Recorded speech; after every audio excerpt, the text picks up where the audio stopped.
Pertanyaan yang cukup tajam kepada ahli maupun saksi. Jadi pada prinsipnya kami tidak merasa ada sesuatu yang luar biasa dari keterangan saksi dan keterangan ahli di persidangan ini. Dan satu demi satu pertanyaan-pertanyaan kami juga sulit untuk dijawab oleh para saksi dan ahli yang hadir dalam persidangan sekali ini. Jadi intinya menurut hemat kami sebenarnya saksi yang dihadirkan itu tidak menerangkan apa-apa. Ya, hanya ngomong-ngomong saja, nggak jelas apa yang diomongkan dan tidak begitu relevan untuk dijadikan sebagai alat bukti di dalam persidangan. Dan karena itu kami berkeyakinan dari pertanyaan-pertanyaan yang kami ajukan dan tidak terjawab sebagaimana yang seharusnya dijawab, kami akan menuangkannya nanti dalam kesimpulan. Pada akhirnya kami akan menyampaikan kepada majelis hakim untuk menolak keterangan saksi dan keterangan ahli yang disampaikan dalam persidangan ini. Selanjutnya silakan Pak Oto menambahkan. Teman-teman semuanya, seperti yang Pak Yusril katakan tadi itu, memang kalau kita lihat tadi, kita dengar bersama ya, ahli-ahli yang diajukan itu tidak pernah menjelaskan tentang kasusnya. Yang dijelaskan juga narasi-narasi juga dan ketidakpuasan terhadap persidangan ini. Jadi sama sekali jauh panggang dari api, ya, jauh panggang dari api. Saksi fakta yang diajukan itu lebih parah lagi. Salah satu contoh umpamanya tadi ada saksi dari luar negeri bercerita tentang bagaimana sirekap dan sebagainya, tapi ketika kita tanya ada aslinya atau tidak, nggak ada, dia nggak bisa dapatkan. Jadi dari mana kita tahu? Ya dia lihat hanya dari screenshot.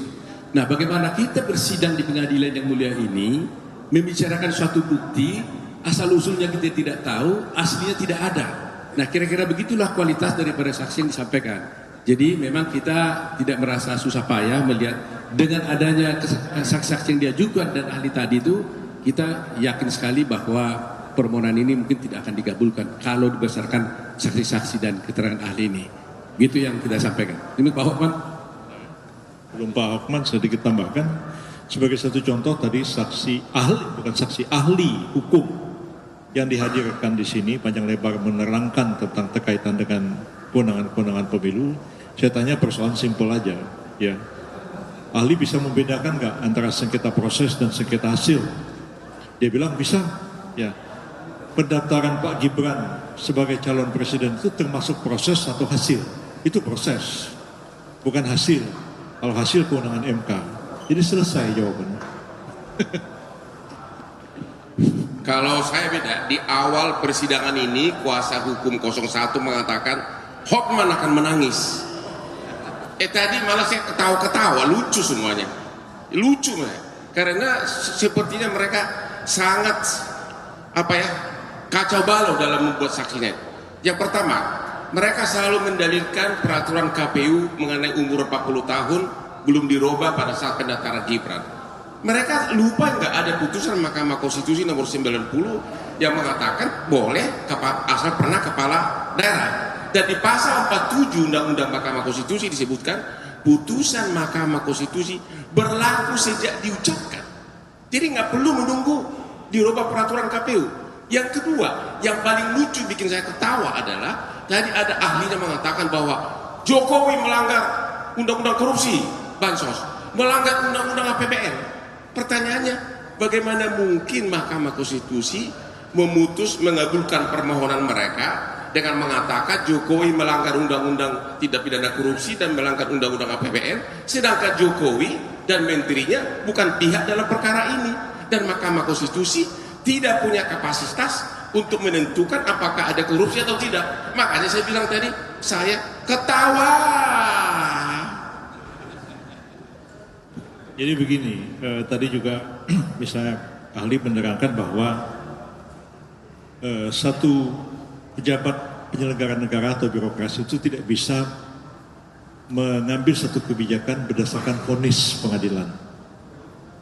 Nah, dia bilang putusan Mahkamah Konstitusi itu vonis dalam bahasa Belanda katanya. Pak Kaligis itu lebih tua dari saya, bahasa Belandanya jauh lebih bagus dari saya. Iya, Pak Kaligis bisa terangkan nanti vonis itu artinya apa dalam bahasa Belanda ya. Dan putusan Mahkamah Konstitusi itu bukan vonis karena tidak mengadili orang. Dia menguji undang-undang terhadap undang-undang dasar. dan dia membatalkan bunyi undang-undang ya pemilu dan mengatakan bahwa calon wakil presiden itu boleh ya di bawah 40 tahun sepanjang dia pernah atau sedang menjabat jabatan-jabatan yang dipilih melalui pemilu, termasuk pemilu kada, termasuk pemilihan kepala daerah. Itu sama sekali bukan vonis ya. Putusan Mahkamah Konstitusi dalam hal pengujian undang-undang itu mempunyai kekuatan yang setara dengan undang-undang, dan karena itu dia bisa dilaksanakan. Itu bukan vonis pengadilan. Kalau vonis pengadilan dieksekusi oleh eksekutor, beda sama sekali pengertiannya. Jadi saya juga agak heran ya, ahli dihadirkan ke sini tapi kurang memahami persoalan begitu simpel ya.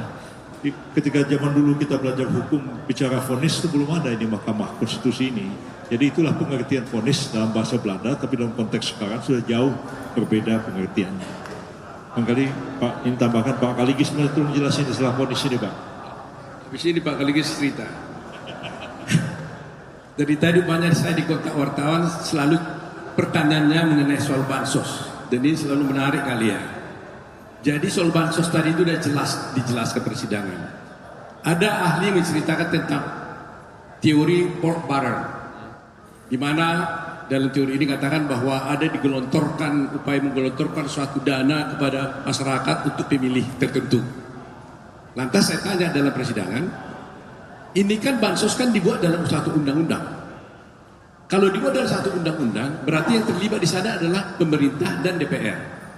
Nah, kalau DPR terlibat, di sana semua ada partai politik. Ada PDIP, PKS, Demokrat, Gerindra, Golkar, Nasdem, semua ada di sana. Artinya, ketika undang-undang ini dibuat, semua partai politik yang terlibat dalam pemilu itu menyetujuinya. Ya kan?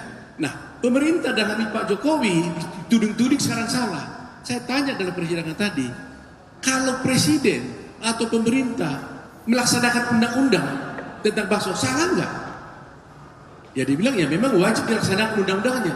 Loh, kalau sudah undang-undangnya harus dijalankan, kalau bansos harus dijalankan, atas dasar apa bisa menyalahkan pemerintah dalam hal ini?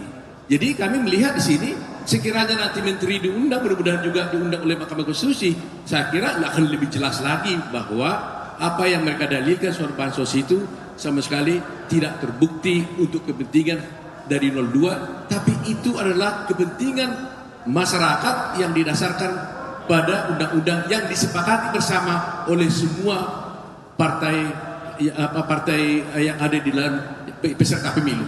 Itu aja. Pak Jaligis. Satu terakhir dari Hotman. Hari ini terungkap bahwa 01 itu tidak pernah melakukan audit forensik resmi atas Sirekap. Ya, jadi mulai hari ini kalian jangan pertanyakan lagi soal Sirekap. Sirekap itu sah. Karena mereka ternyata hanya riset-riset pribadi dari yang mengaku ahli. Agar sah di mata hukum harus dilakukan audit forensik resmi terhadap Sirekap. Itu tidak mereka lakukan hari ini. Makanya saya semakin ketawa terus lihat mereka berdalih-dalih. Apalagi Pak Bambang dia ngomong kok ketawa mulu. Vonis extract Pak, extract kalau vonis. Jadi kalau putusan nomor 90 itu erga omnes, final and binding. Kemudian tadi ada tuduhan-tuduhan deceit, penipuan. Ada tuduhan-tuduhan Presiden Jokowi penjahat katanya. Itu kan mesti melalui undang-undang. Karena Sumpah Presiden pasal 9 adalah taat undang-undang. Melanggar undang-undang adalah kejahatan jabatan. Tapi itu mesti melalui vonis, melalui acara. Itu diatur di bab 28 Kitab Undang-Undang Hukum Pidana pasal 413 sampai dengan 437. Silakan lihat pasal 421. Kejahatan jabatan itu kalau kita menabrak undang-undang. Ini mereka sekadar lagi cuma omong-omong. Terima kasih.